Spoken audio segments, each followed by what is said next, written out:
This is the Will Frederick podcast where we talk about real estate, wealth building, money, and life. And first, I want to start by thanking our title sponsor, First Access Mortgage. They're an awesome mortgage company here locally. We use them a lot. They're our favorite one. So they do a great job getting you to the closing table, communicating well, and they're also able to help you get started investing in real estate. We'll talk a little bit about that. I want to introduce a very special guest who made some good time to be with us today. This is Courtney Fricke. She is president of the founder of North Shore. North Shore Real Estate Investor Association. Mm-hmm. I've been a frequent member or attender there, and she's been able to bring a lot of great value. I have a lot of investment experience too, and we're going to talk about how we got started and then how to help you get started. So this is a question that she and I get a lot. Yeah. I would say the first thing, and chime in here whenever, I would say the big thing is to think through is why invest in real estate? Why did you get started investing in real estate, Courtney? Yeah, that's really important because everyone has a different reason, which is also going to correlate with their different goals, right? No two investors are made the same. But I went through a quarter life crisis and I was like, I was starting to climb the ladder at a job, a property management job. And I was like, I don't want to go work for the man for 40 years. And pensions aren't really, they're rarely a thing these days. Social Security, don't really think that's going to be there. I didn't want to be dependent on someone else providing for my future. And I was starting to see people who were further down in life who had depended on a job, someone else, the government, and it wasn't coming through for them. Right. And so I was having this I'm stressing for future me, right? That, these things aren't going to be there.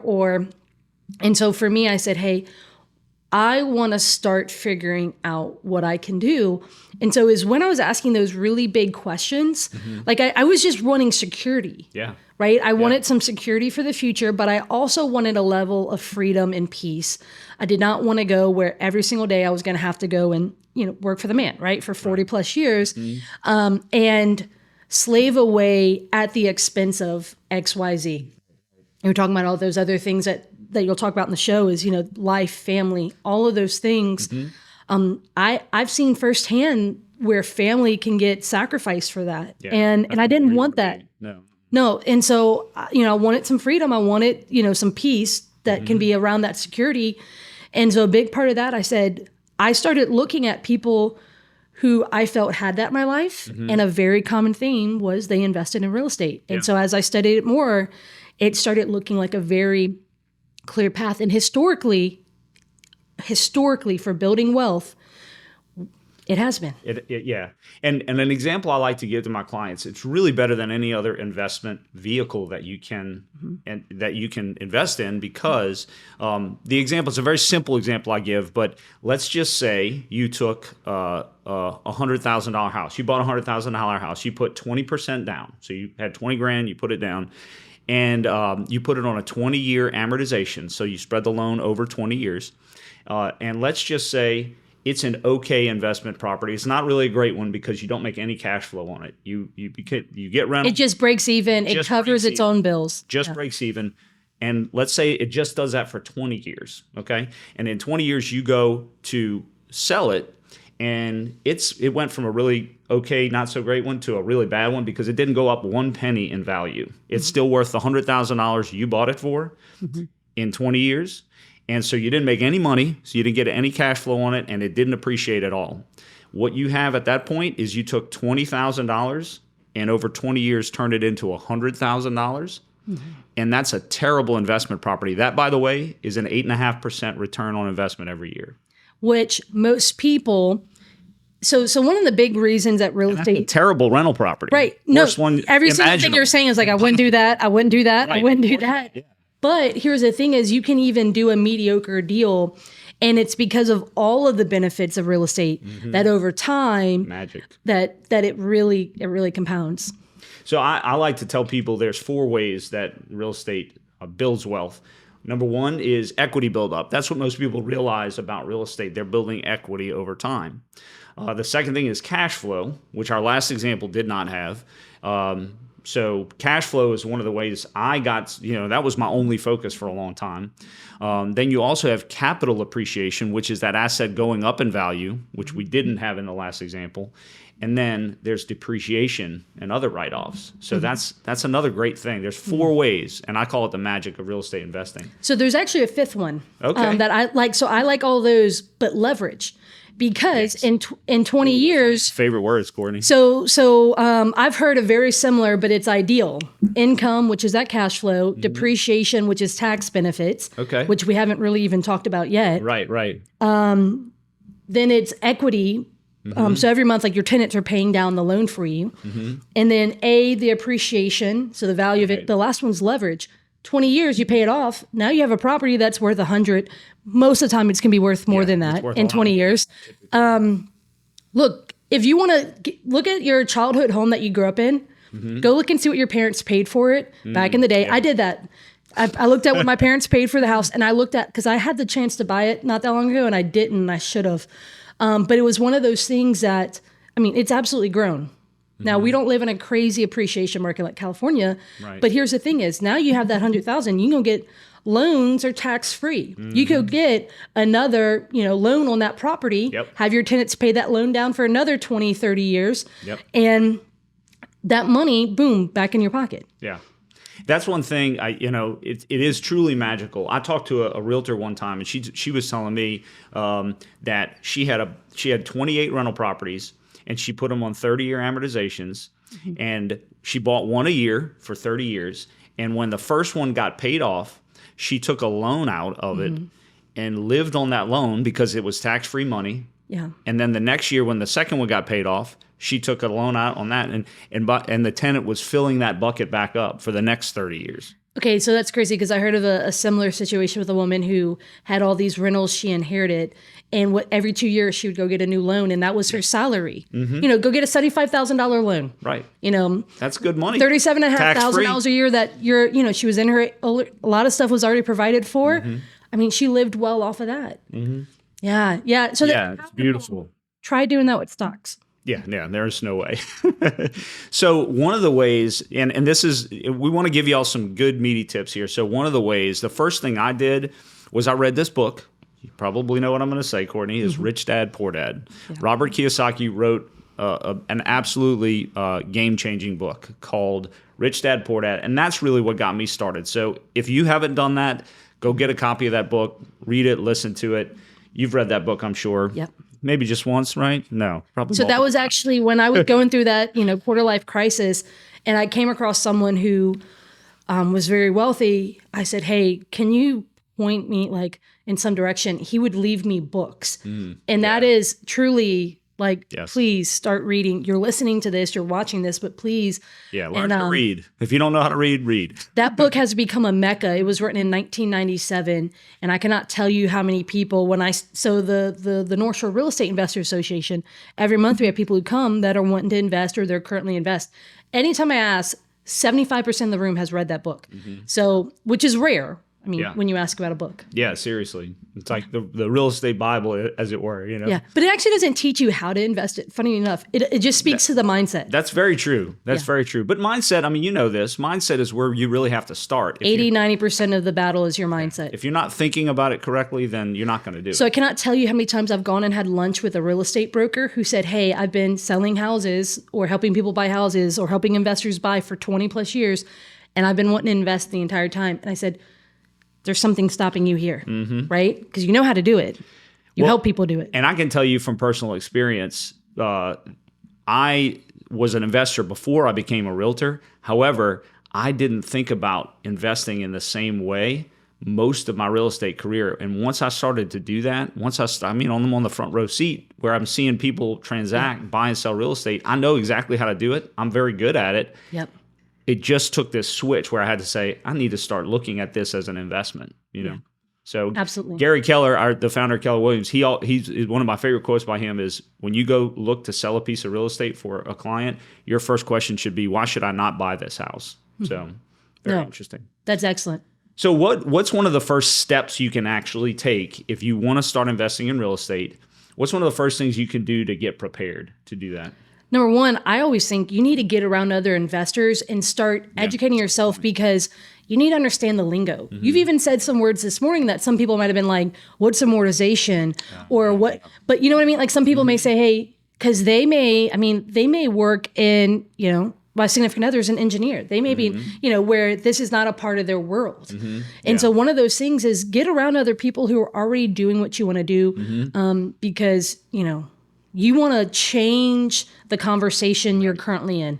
Because everyday Americans, the conversations they live in are mediocre. They're not, it's not around, hey, what property are you investing in? Or, hey, how are you finding the money for it? Like, or, hey, what's a good deal? They're not talking about that. That's right. Right? So wasn't it Jim Rohn that said you're the average of the 5 people that you hang out with the most or something like that? Absolutely. Jim Rohn, probably one of my top 5 influences. I liked him. So. Yeah. And he'll never know my name because he's no longer with us. But man, that guy, he lights a fire underneath. He had some gems. Yeah. Yeah. And so, but it's huge. So, and he's the one who said,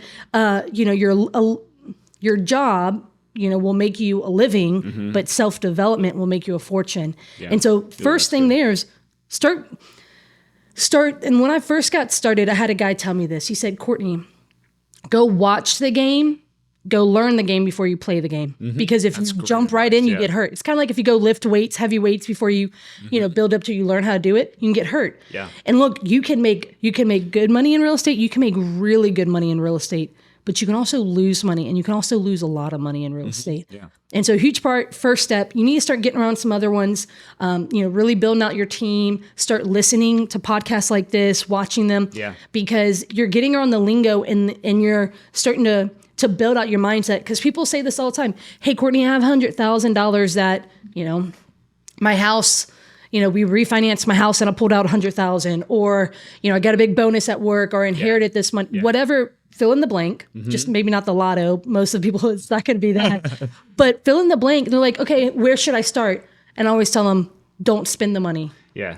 Get started up here first. Understand, because the money, you'll burn through the money. It's if you don't know how to properly use it. Right. When I'll tell some of my clients, I think it's good to be prepared to pull the trigger. And so I want to talk about that. That was one of my tips. However, I think what you have to do is you have to go all the way to the brink, and I call it war gaming because in a war game that you practice like you're at war. This you practice like you did the deal. Like you do all the figures. I have a spreadsheet that I use, and I do the research that what the payment would be. I research what the rents would be. Like a dry run. Like if I was going to go pull the trigger, literally that pretend guy, like you're doing it. The same guy who told me to go watch the game. I was starting to look at the auctions very early on. And he said, Courtney, go attend that auction, but don't buy. Because I had access to the money then. He said, don't buy. He said, and then go pick 4 or 5 properties, run the numbers, say, this is what I would pay for them. Drive by them, all that. And then go see what they sell for. And then go watch their progress. Whoever buys them, watch the progress and say, what did they do? And decide, hey, don't get me wrong, some people do business differently than you do. So, their numbers aren't always going to be your numbers. Right. But watch that. I think that's really smart. Yeah. And I think the other thing is you do have to practically be ready to pull the trigger. And so one of the pieces of advice I give people a lot is find your down payment money. Figure out where you're going to get that money from. One of my top things, and if you haven't done it, I highly recommend it, go get a line of credit on your house, like a second loan or a line of credit on your house. Doesn't mean you have to spend it. You will have just basically an open line of credit that you can write a check off of if you have equity in your house. Now, not everybody has a house that they have equity in. If you have a house, you probably have equity in it right now. But that is one thing that you can do. There's also other ways to do it. There's always a way to make it happen. There might be a credit card. Believe it or not, you can buy a house on a credit card. I have a story about that. I did that. So do I. Well, you tell me your story. But here's the thing: assess what you have access to, and then assess what you need to go get access to. That's true. Yeah. Right? It's like start where you are, and then find out what needs improvement. What do you need to understand more? My first house, I inherited a little bit of money. It was $40,000, which is a lot to some, but also not. Go buy the house for $40,000. Not always easy. I also not couldn't. A good house either. I couldn't. I also really couldn't get a loan at that time. So that $40,000, I had to make that stretch. I ended up buying a condo. So it was a short sale. So my very first purchase was a short sale where so that's when you go to the bank and you have to negotiate because the property is it's worth less than what they owe in the condition. Okay. Long process. Listed, or it was listed. Listed with a realtor. Okay. Yes. And so I bought that property for $40,100. I'm not gonna lie, I was sweating when it went over the 40,000. I was like, I ain't got much. And I moved into that property after I renovated, but the renovation, I obviously was out of money. Home Depot had I think it was 2 years, 0% interest, same as cash. And so I bought $5,000 worth of materials. And for 9 weeks after hours, I was working 60 hours a week. And I went in and my brother-in-law showed me how to lay, maybe 10% of the flooring and I did the rest. I had an uncle come in and show me how to hang, fans and all that. And I put a lot of sweat equity in. Yep. And it was worth, so I had $100 into it, right? But then I still had a job at that point, but I owned it free and clear. I didn't buy it with a mortgage, right? I paid cash. And so I got a home equity line of credit against it. It was worth like 80 or something like that. So it was a $60,000 line of credit. And so now I'm like, all right. Wait, 40,000, how much do you have in it? I had 45 into it. 45 into it, and then how much did you take out of it? So that line of credit was 60 for 60,000. I made money. So, but here's the thing is, at that point, so I had 45 into it, and it was worth, I think, 80 or 85 at that point. And I was like, the difference, I started doing the math of the difference between the two, and I was like, that was more than I was making at my job at the time. Yep. I was like, okay, the bug bit me. How do I rinse? Bug bit me. That's exactly the term I use. How do I rinse, wash, repeat? Yeah. But it was that line of credit. Although I personally don't use banks anymore, that was how I did my next 3 deals, was that line of credit. Yeah. And I mean, it was critical. And so I was able to use that line to go buy properties or do renovations or whatever. Yeah. Yeah. See, and I'm the opposite. I actually do use a lot of banks because if I can borrow money from somebody else to make that kind of return, and I'm in it for 0, like you were in it for 45,000, and it was still a fantastic return. Yep. But if you'd have put just a few thousand down and gotten a loan for all of it, or most of it, that return is still there, but your cash on cash return becomes much higher. Yes. Right. But I know you use other people's money. Yes. Yeah. Well, no, but here's the thing: when it comes to the money, assess. That's what I had. That's what I knew, and that's what I had. Right. And so, but then the thing is, the difference between where I am today, 10 years later from then, is my mindset and my skill set has improved drastically. Oh, yeah. And so a huge part to that is, look, when I got started, I thought I wouldn't be able to buy a house because I couldn't get a loan. But I was able to get the line of credit. It was mostly because I had a free and clear asset that they were willing to work with me, right? So that was really critical. But at the end of the day, what's important is that's what I could use. And so I'm not necessarily using that today, but it was because that was my skill sets then. That's what I could do. Right. And down the line, when it came to money, look, there's 100 ways. You and I do business very similarly, but also differently. There are 100 other ways to do real estate. So many ways. But it is find what makes sense for you. Start with what you have. Because the hardest deal is going to be your first deal. Yeah. And you just got to because a lot of times you struggle with having that confidence, right?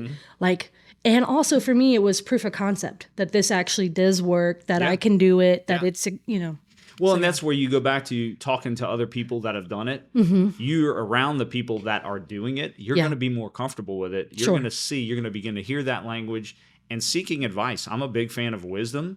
Like I've called you for advice before, right? And so I ask a lot of advice to a lot of people. Sure. So having right people in your corner, I know that you're a great resource. I like to be a great resource. You're absolutely great clients. Resource as well. So I like advising my clients, and make sure that you have those right people in your life that can tell you, hey, that sounds like a really good deal. That maybe not, Yeah. So when it comes down to that, I truly believe how you do real estate matters, both the how and the technical side. Like you want to make sure that you are dotting your I's, crossing your T's. Again, you can make money, you can lose money, but how you do real estate matters also is how you treat people and how you conduct yourself. Like honestly, it's what's on my shirt, right? How you do real estate matters. Yeah. But because at the end of the day, when you're learning from someone, let me just say this. Will is a great man to learn from, because at the end of the day, not everyone cares about how they get, the means to the end. Okay. And so when you're learning from people, especially when you're trying to figure out who you want to learn from, there are a lot of flashy people. Will is not in front of a Lamborghini by design, right? And so it's one of those things where you want to be careful with who you learn from. So fun fact, I lived in Thailand for a year and I was teaching English, and I could always tell who the Thai students were learning English from, because they would sound, British, they would sound Australian, they would sound like they're from the Philippines, from India, because you could tell. You sound like your teacher. So here's one of the big thing is, whoever you learn from, you're going to start imitating their ways, and you're going to start to sound like them, smell like them, all those things. So pick who you learn from very closely. That's really fantastic advice. And I've found some people that I don't want to emulate. Same. And I'll pick some things out of their thing, but I'll just kind of leave it alone. And then I'll find the people who are the people that you want to be like. Go find those people and spend a lot of time with them. Yeah.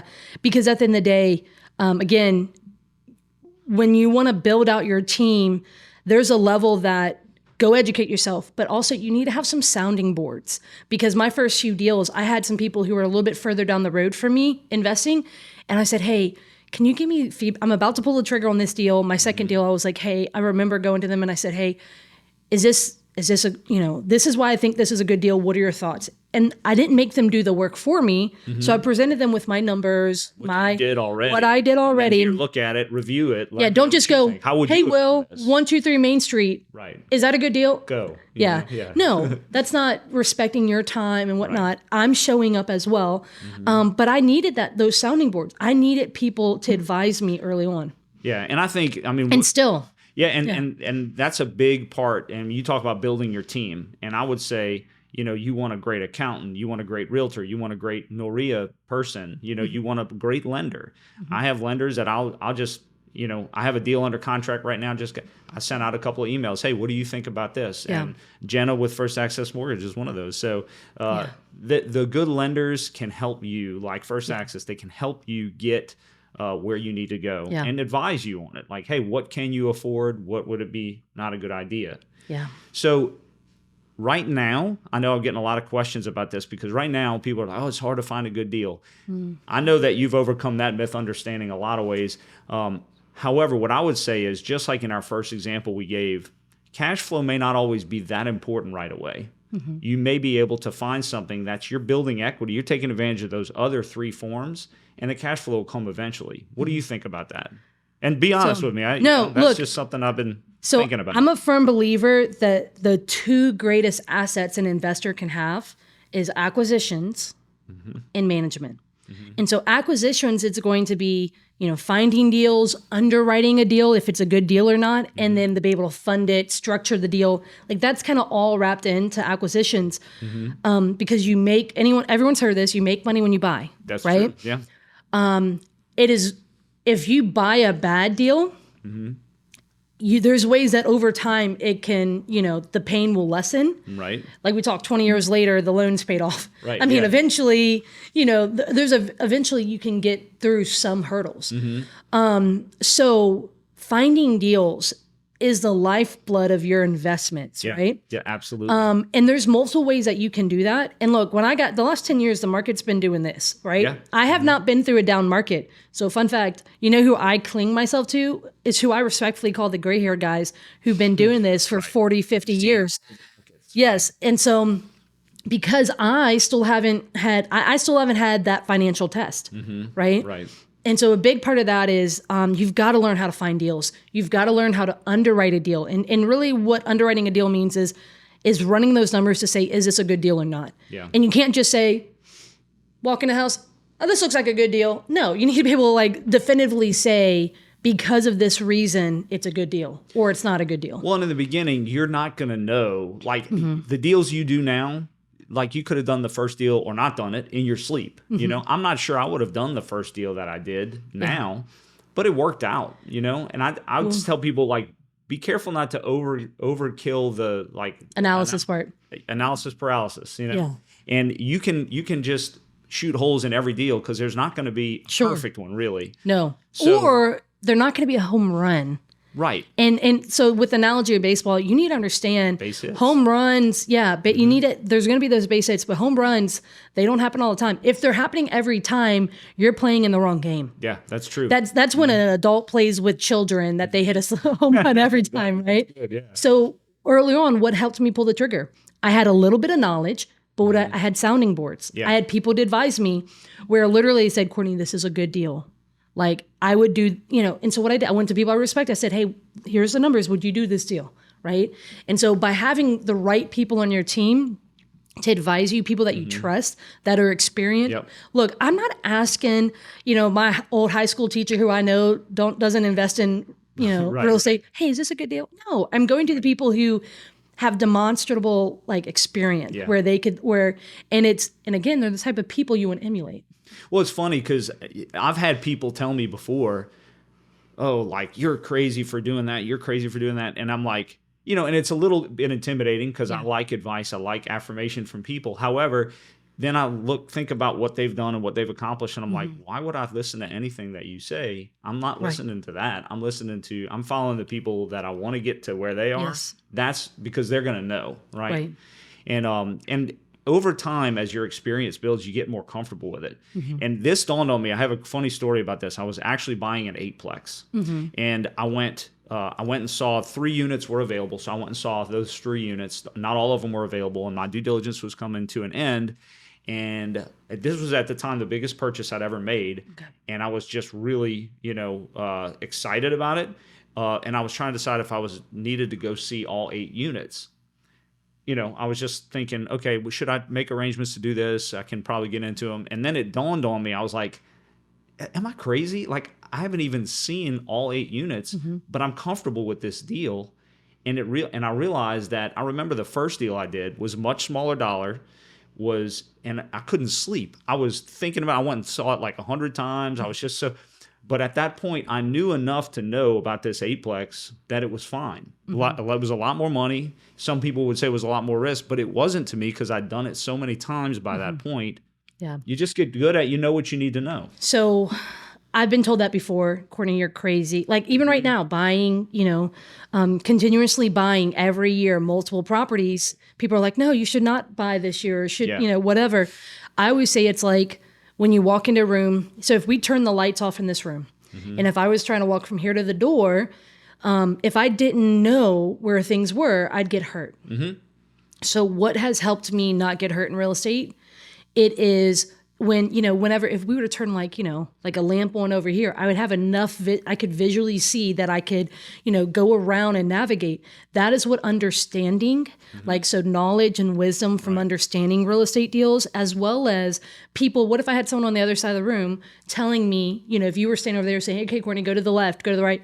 That is what helps people not get hurt, is when you can have, either the understanding to be able to see and pitfalls, to know what to look for. Right? Like when you were saying you were in due diligence, you knew what to look for, but you can also have people who can say, hey, avoid this, maybe the sounding board, they go to you, either one of your clients, and they're saying, hey, I'm looking at this deal, but you say, hey, no, I'm looking on the disclosures and it says it has this. We need to be mindful of this, right? Let's navigate around so you don't stub your toe on the coffee table, If you've done something a bunch of times, you're going to know what the pitfalls are. You're going to see a red flag up front. Right. You're going to be like, 10 steps down the road, this might become an issue. So let's ask that question, head it off at the pass, right?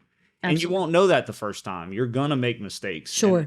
I think the key is to seek that advice to minimize your mistakes and to understand that you're going to start small. The first few investments may not be those home runs. They may, if they are, you just got really lucky. And sometimes you get lucky. I've gotten really lucky sometimes, but I've also made some mistakes too. Sure. Every time, though, I learn from those mistakes. Sure. And that's the key. Just don't make the same mistake twice, right? Sure. I would say one of the biggest things, too, that we need to remember, I love what you said earlier about people saying you're crazy for buying right now. And I've recognized that you buy all the time. You buy in high markets, you buy in low markets, because a stock person would tell you that. It's called dollar cost averaging. You put the same amount of money in, because when the stocks go up, you're buying less of them. When the stocks go down, you're buying more of them. And dollar cost averaging over time, you're always building, because the reality is you can't really time the market. You don't know what the market's going to do. Don't try. Don't even try. You're not smart enough. Like, let me just break that news to you. You're not. Right. You can't do it. And so you just need to find the numbers that work for you right now. It's tolerable. Yeah. You're going to build equity over time, just like that first example we talked about. Yeah. The old adage goes, don't try to time the market. It's time in the market that counts. And so, but here's the thing is what makes a good deal. Time in the market that counts. Absolutely. Yeah. And so what really makes, it's, hey, what makes a good deal? And a big part of it is when I buy a deal, it's generally because there's some sort of distress with the property. So it's a fixer-upper, or there's some sort of distress with the owner. Maybe they're going to foreclosure. Maybe they inherit it. Maybe they're really bad at management and they want out of the business. Yeah. That's one of my personal favorites is that they want to retire. And so those are every market, high markets, low markets have that. Yeah. So in some markets, they're harder to find. When the market's really, really hot, that's not as always easy to find. But in some markets, when the market's down, they're more prevalent. And so that's where it's understanding what's an opportunity and what's not. And then learning how to source it, right? Yeah. Various things, buying from the foreclosure auction or buying from the MLS or buying, whatever that may look like. And I think getting consistent with those avenues, because like you said before, and this is what's overwhelming to me, and I'm sure to you too sometimes, is that there's just so many different ways you can make money in real estate. Yep. If you try to do one of each of them, you're not going to get good at any of them. Pick the ones that really appeal to you, that speak to you, that you can get good at, and just keep doing those one thing. Like just keep consistently look for the one type of property that you want. Like build your ideal property, your buy box, and go after that. Yeah. So with the North Shore RIA, we've been doing that since, for 4 or 5 years now. And I ran the numbers recently. We had, 2,500 plus people come through those meetings. You've been through a lot of them where, so many people come bright-eyed and bushy-tailed. Yeah. I'm going to invest in real estate. Right. And some of them, I'm like, where are they today? Right. Because they don't get traction. And one of the number one biggest, pitfalls is what we call shiny object syndrome. Today, I'm going to have rentals. Tomorrow I'm gonna do a short-term rental. Oh wait, now I'm gonna fix and flip, or now I'm gonna have multifamily, or I'm gonna build multifamily from the ground up, or whatever. One of the best things you can do is just put those blinders on, and for 6+ months, put in consistent daily action. And that's why people don't get results. That's in life, right? You can't go to the gym once and expect to come out like Arnold Schwarzenegger on the other end of it. It's like, that doesn't come overnight. Right. And so it's the people who can do consistent efforts that'll see results, but focused consistent efforts, because otherwise you can get real busy in this industry. And I think it's really important to double down on what you just said, because in the beginning you might buy 1 or 2 or 3 investment properties, and it's not like you're a millionaire. It does not happen overnight. This is not a get rich quick thing. No, you can hit a home run and you can make like your first deal you did really well on. I was the same way. I did really well on my first deal and I got bit by that bug. However, I'll tell you, I've been investing for 20 years at this point. I've doubled my unit holdings in the last 2 years. When the market's been doing this. Right. It's gradually, then suddenly. It happens like a hockey stick approach. It's just like bumping along a little bit, and then all of a sudden, it's those consistent efforts put in over time. You're building that momentum, that snowball effect. And it will happen, but you have to be consistent. Well, so what's really important here, and one of my gray-haired mentors, he said, Courtney, especially like buy and hold rentals can be a game of inches at times. Yeah. And it's so many people have built wealth with real estate, and they think, oh, well, if I go buy one house, I'm gonna like that. No, because here's the other thing. I cannot tell you, every single house we've ever bought, when there's been distress with the seller or with the property, someone on the other end owned it. So owning is not enough. Right? It's your management of it. It's the management of the money. It's the management of the upkeep of the property, the management of like the tenants, all of those things. And so at the end of the day, it's like, if you're in this to look, I call it HGTV syndrome, right? Yeah. Where they think I have yet to flip a house in 30 minutes. Yeah. But the reality here is that has so many people thinking that this is the high life, that this will solve all their problems. Yeah. You don't understand. Look, the income can be very sporadic. There is a level there that a lot of people don't, they don't stick around for the good stuff, because they just, And as it was told me, one of the best piece of advice I got, it says, Courtney, give your efforts time to compound. Give your efforts time to start, building and building, kind of like the snowball. In the beginning, get started, it's real small, but give your efforts to start getting more powerful. And that's all that's going to take is time. And most people are not, like, honestly, I jokingly say half my secret sauce is being patient and having staying power. Yeah. It's truth. And I was just telling my daughter this the other day. Albert Einstein, when asked what the most powerful force in the universe is, he said compound interest. Because letting your results compound over time, and we keep using the word snowball, it's a great word. And Warren Buffett, who is, I think, the 6th richest man in the world at this point, it changes constantly. He has a book about his life called Snowball because he is so dedicated to the power of compound interest. Now, he's been, by the way, he's a brilliant investor. He's done some really great things, but his average return is like 22%, which is a fantastic return, but there's plenty of people that beat that return. The thing is, he's been investing. The man's 93 years old. He's been investing for 80 years, since he was 10 years old. So he's really taken true advantage of the power of compound interest because it's time. It's consistency over time. Absolutely. You mentioned one other thing, and I'd like to then leave it open to you to say whatever else you need to you think we should be sharing with our folks here. You talked about leverage, and I think it's really important to leverage if you're going to take any amount of units in. Maybe look at getting management, because management is a really hard part. You talked about management a couple times, and it's something that I wasn't cut out for in the beginning. I'm kind of like too nice. Like I love people, and so if somebody comes to me with a story about how they, my dog died or my kid broke their leg, and they're having trouble making rent, I'm just going to be like, oh, like I'll work with you, whatever. That's a dangerous place to be. You can let people go down that road and take advantage of you, and they will. So sometimes it's nice to have a manager in between. They're going to help you set the price better. They're going to help you hold that tenant accountable. And the other thing I like about that is there's no way I could own the units I own right now without having somebody to run it. Likewise. Because I like to go buy. I like to acquire things, but I don't like to run them.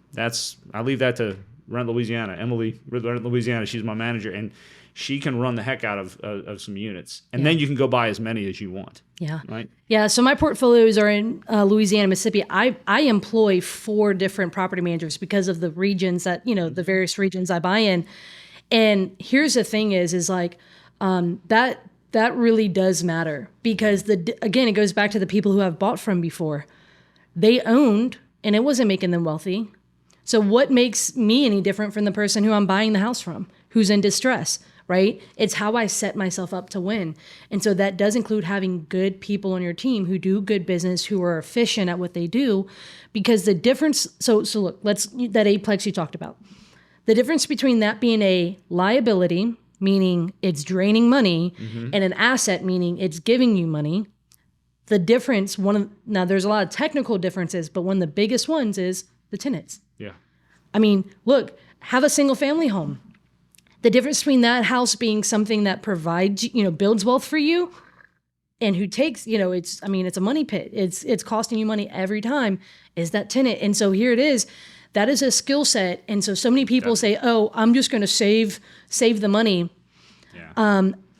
Let me just say this. And I do it as a way to be able, so I can still really grow my portfolio. Because my main job is finding deals, raising money, and all of that. And that is going to be so I can get, my next deals. And so that's what my property manager is for. Now I check with them on bi-weekly basis or whatever. I check in with them for various things, either needing to approve stuff or, whatever. But at the end of the day, that's what keeps it rolling. If you want to do it all yourself, you can, but I'm going to suggest that you need to limit your goals to like 1 to 5 properties, because if you're going to do it all yourself, you can, it is very difficult. Well, the reality is you're going to do things, you have to learn from the bottom up. Yeah. When I hired Emily, I thought I was a pretty decent property manager myself. I had 20 or 30 properties. I was like, I'm pretty good at this. Well, she was managing 500 properties in New Orleans. Yeah. Do you think she was better at tenant selection than I was? You think, yes, absolutely. Pricing property. She has absolutely transformed my world. And it cost me, sure, it cost me. Sure. But what it's going to gain for you is way more than it's going to cost you. And that's with any professional on your team. You might have to pay, but that's going to pay off in spades. That's an investment. Well, and that's the difference between also freedom and peace. I mean, at the end of the day, look, there's a level that I want to get used to using property management. My portfolio is large enough that I could bring someone in-house and for them to manage all of my properties. But the reality here is like, I want to make sure, I chose to not do that. I used to have staff. I don't want to have staff anymore. I just want to hire people. So that's a personal decision, because what I want is I don't want to have to, make X amount so I can pay X, Y, Z. I want to just be able to hire people to do the work, right? That's a personal decision I made. But the reality here is so many people are so married to doing it all themselves. Look, when I first started that first property that I bought, I did 90% of the work myself. My brother-in-law showed me how to lay the floor. Right, yeah. I am getting rid of all my tools except for a home basic set for my personal home, because I don't do work on houses anymore. Right. Why? I can't.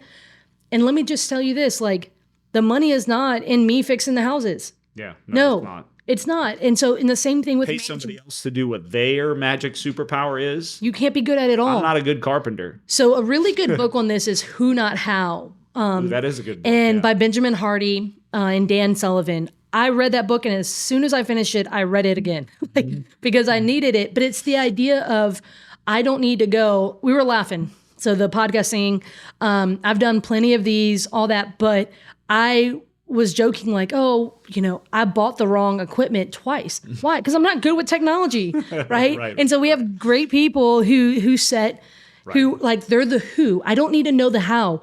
Right. And so if you're like, I want my brain to be full of like how to structure deals, how to find deals, how to finance deals, all that. I don't need to know the ins and outs. Double down on your strengths. Yeah. And so a huge part of that is with management. Yeah, you need good management, because honestly, there's so many people who, because they don't want to pay the management fee, they're losing out because they don't know what market rent is. They don't know how to get the tenant out there. They don't know how to evict. They don't know how to collect rent. Right. And look, so at the end of the day, it frees me up to go stay in my lane. And so, guys, check Rent Louisiana out. At the end of the day, I think that it's really important part of your team. Yeah. Well, thank you so much, Courtney. Is there anything else that you'd like to share with our listeners today? Anything off the top of your head?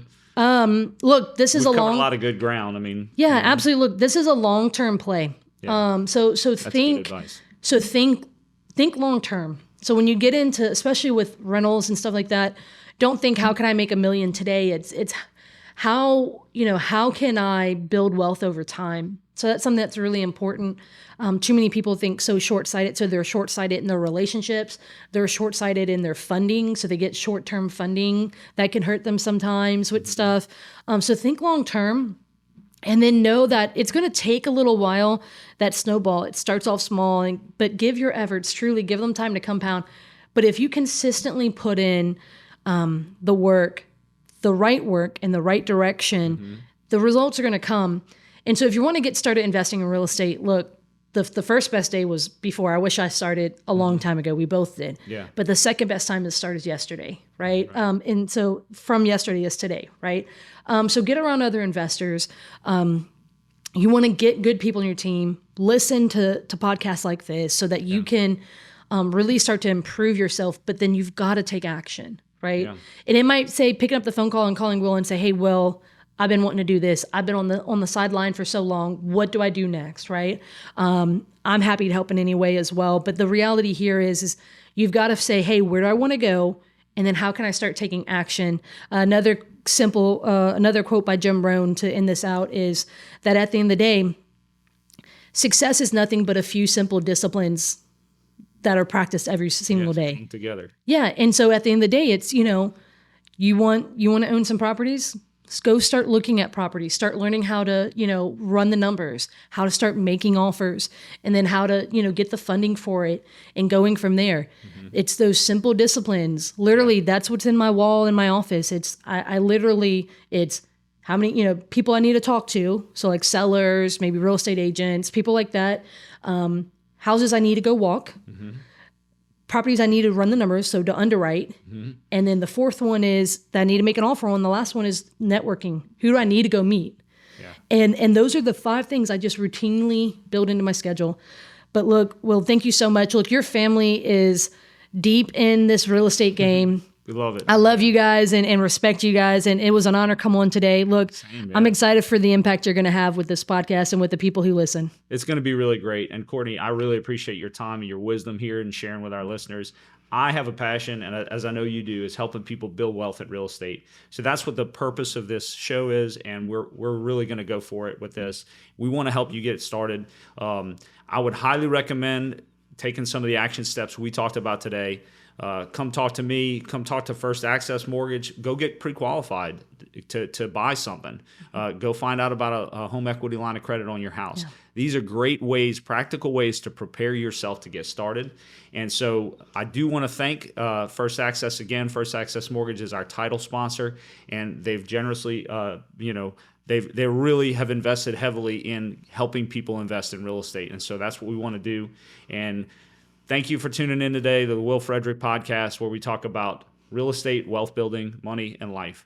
So if you like what you heard today, please hit the subscribe button below and share this with other people. We want to bring this information to as many people as possible so that we can help y'all build wealth. And if there is something that you didn't hear today that you'd like to hear, feel free to leave it in the comments below. We want to talk to those questions that you have. And so we look forward to hearing from you. Please like, please subscribe, please share. Thank you very much. Talk to you soon.